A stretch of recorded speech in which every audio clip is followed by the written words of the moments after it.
It has been a few days since the new ranked mode has came out, and you know what? I'm having a lot of fun with it. I think playing ranked for a casual audience is pretty fun, and from a competitive standpoint, it's also pretty good. But there is a major issue I have with ranked that isn't bad randoms. That does bug me out a bit. But first, let me go through my personal experiences with ranked. So the first thing I'll talk about are the modifiers. Now, I see a lot of online discourse about the fact that the modifiers are really luck based, but I would disagree with that. I think all the modifiers actually test you as a player, ranging from your understanding of the brawler and your mechanical skill in the game as well. First, let's talk about Big Friend because it's probably the one to easiest understand and understand the do's and don'ts of. Now, I know that in lower elo, many people think going Frank is just an easy win, but in actuality, going higher HP brawlers are actually pretty bad because, Colette exists. And generally speaking, Frank is one of the bigger liabilities to your team if you don't have a comp complementing him, or if the map just, could be better for him. Since most players are usually solo queuers and I don't really have any tips for the mode since it's so rare to get, I don't have many things to say, but my only recommendation is just like, don't go Frank. Please don't go Frank. Now, the other two that I do have a stronger opinion on are Quickfire and Time Detonation. Quickfire is pretty simple, it just rewards you for hitting your shots by gaining a little bit more ammo back, and I know they did change this a lot, well, a little bit at least, and it definitely does deter some brawlers like Crow and Jean from being OP, but I don't think its current state is needing some tweaks. I'm happy with how it is right now. Again, it does heavily encourage people to hit their shots, which pre-nerf Quickfire didn't really do that.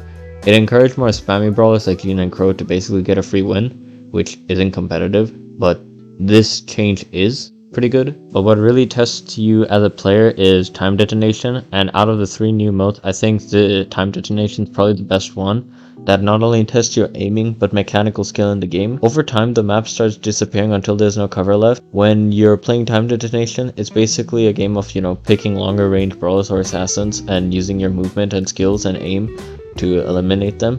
Again, it's pretty similar to Quickfire, except, you don't get ammo back, but it forces you to be in an uncomfortable position, and solely relying on your aim and movement, which are two pretty important things in Brawl Stars to succeed in the long term. I think Supercell's specific decisions to add these three new modifiers are really smart from their end, because it doesn't encourage people to keep picking the same comps again and again. It actually makes this matches feel spicy and interesting, which is really good for a competitive mode, and it continuously just shifts the meta. Of course, you're gonna have the staples of the S tier, but then again, like, do you really want to go like Cordelius on Time Detonation? Probably not. So that's my take on the modifiers. Outside of that, I think the most mildly infuriating thing about ranked is getting a power 9 player in your team. Sure, you can win, but you're gonna have to put so much more effort in doing so. And of course the bad randoms, but that's to be expected when playing ranked, and it's kind of a culture if playing any ranked mode. So that's that, I guess. Sometimes you yourself might be the bad random, and that's a learning experience. Now, for the single thing that's really grinding my gears about ranked are the awards. I know that Supercell did say that one of their goals was to improve the rewards of ranked, which is good on them because they're recognizing the fact that, ranked rewards and or like Power League rewards were pretty horrendous.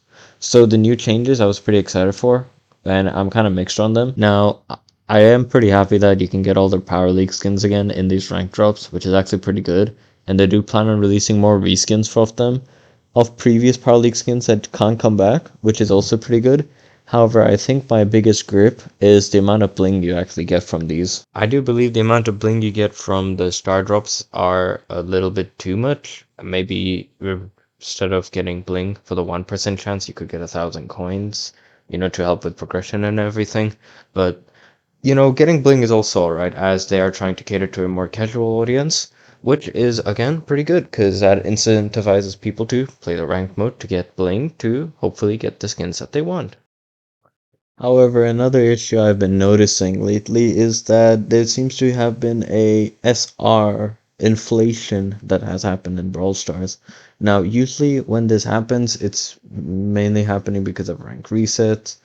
And what has happened basically is that a lot of players that were like bronze or something are like in legendary lobbies. Or in, for example, for me, I've had players that are like gold 3 being in my mythic 2 lobbies.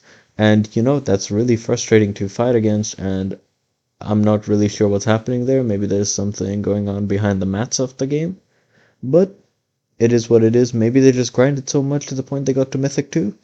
And maybe they're just trying to get used to the lobbies. But that's all I really have to say about my complaints for the ranked mode. Outside of that, ranked is a pretty good experience. You should go play it if you want to. It's pretty infuriating though, and can be stressful, but it's rewarding at the end of the day. And that's about wraps it up for the video. Thanks for watching, like and subscribe, and see you guys later. Bye bye.